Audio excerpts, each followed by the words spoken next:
నాకు పిఏగా పనిచేస్తున్న సాయి కుమారు మరియు వారి బంధుమిత్రులకు మరియు అదేవిధంగా ఇక్కడికి ఈ కార్యక్రమానికి వచ్చేసిన మరియు ఫాస్టర్ ఎలియాస్ గారికి, మరి అదేవిధంగా ఏఎస్ రాజు గారికి, మరి అదేవిధంగా తమ్ముడు ఎప్పుడు కూడా క్రైస్తవుల పక్షపాతి, క్రైస్తవం వచ్చినా నేనున్నానంటూ వాళ్ళకు అండగా ఉంటూ క్రైస్తవ బోధనలను ఎక్కడ అంటే ఎక్కడ నేనున్నా, క్రైస్తవులకు నేను అండగా ఉన్నా అంటూ చాటి చెప్తున్నా పూర్ణ శశికాంత్ మరియు వారి భార్య మనలు గుంటకల్ల జగదీష్ అన్న, మరి మైనార్టీగా కోఆప్షన్ మైనార్టీ అయిన స్వరూపరానికి 2 సార్లు కూడా కోఆప్షన్ నెంబర్ ఇచ్చిన గంట కూడా అన్నదానికి దక్కుంది.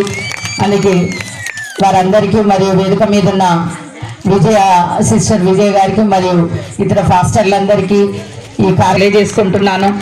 ఎందుకంటే పరిశుద్ధమైనవి, ఎందుకంటే తన వాళ్ళ ప్రేమ, శాంతి, కరుణ అన్నీ నిండి ఉండాలని చాటి చెప్పినాడు యేసు ప్రభు. అదేవిధంగా కూడా తన జీవితంలో ఏవైతే కష్టాలు పడ్డానో, ఏమేమి అనుభవించినో, ఎన్ని బాధలను పడ్డానో, ఆ బాధల అన్నిటిని కూడా వాటన్నిటిని కూడా నన్ను దూరంగా ఉంచుతూ నన్ను కాపాడిండు ఆ లోకరక్షకుడు యేసు ప్రభు అని చెప్పింది ప్రమిళ ఇప్పుడే.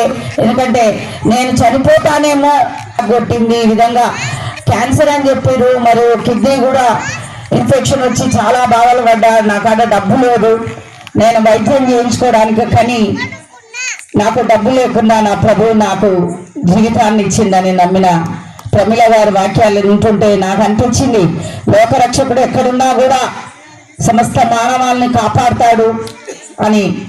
ఎందుకంటే ఈరోజు ఇంత మంచి కార్యక్రమాన్ని చేసి ఇక్కడ కొంతమందికి నా దగ్గరకు వచ్చింది, అక్క మీరు రావాలి.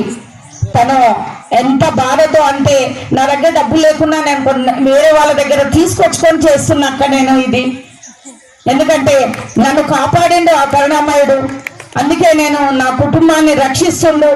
నా కొడుకు కూడా చాలా కోపం ఉండే, నీ దగ్గరకు వచ్చినాక చాలా నెమ్మదస్తుడైండు, శాంతిగా ఉండడు, నెమ్మదిగా అయిండు, ఓపుకొచ్చిండు.